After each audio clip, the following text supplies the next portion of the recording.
દેશના પ્રથમ જ્યોતિર્લિંગ સોમનાથ મહાદેવ મંદિર ખાતે રાજ્ય સરકાર દ્વારા પ્રથમ વખત ત્રિદિવસીય સોમનાથ મહોત્સવનું આયોજન કરવામાં આવ્યું છે, જેના ભાગરૂપે ગત તારીખ 24મી ફેબ્રુઆરી 2025ના રોજ રાજ્યના મુખ્યમંત્રી ભૂપેન્દ્ર પટેલની અધ્યક્ષતામાં સોમનાથ મહોત્સવનો પ્રારંભ કરવામાં આવ્યો હતો।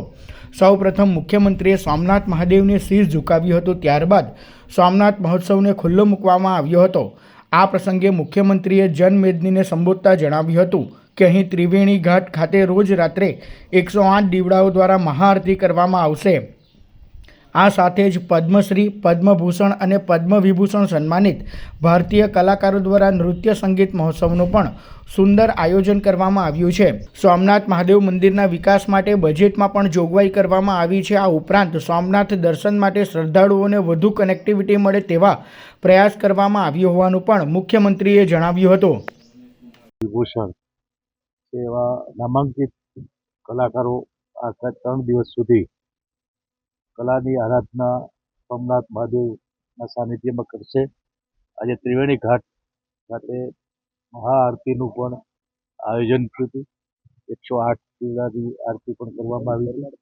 અહીંયા અલગ અલગ રીતે પ્રવાસન વિભાગ, યાત્રાધામ વિભાગ દ્વારા આજના આ વખતનો એક અલગ રીતે ખૂબ મોટો મહોત્સવનું આયોજન કરવામાં આવ્યું છે અને આપણે હમણાં એક કાર્યક્રમ જોયો એ રીતના પ્રસ્તુતિ કલાકારો જે કરી રહ્યા છે એનો લાભ જૂનાગઢ, ગીર સોમનાથ અને ભવનાથના મેળામાં આવતા દેશ વિદેશથી જે યાત્રિકો આવશે એ આ મહોત્સવનો લાભ લેશે। વડાપ્રધાનશ્રીએ વિકાસ બી વિરાસત બીના મંત્ર સાથે વિકસિત ભારત 2047નો સંકલ્પ આપ્યો છે। પૌરાણિક અને ઐતિહાસિક વિરાસત એવા યાત્રાધામોના વિકાસ માટે રાજ્ય સરકાર પ્રતિબદ્ધ છે।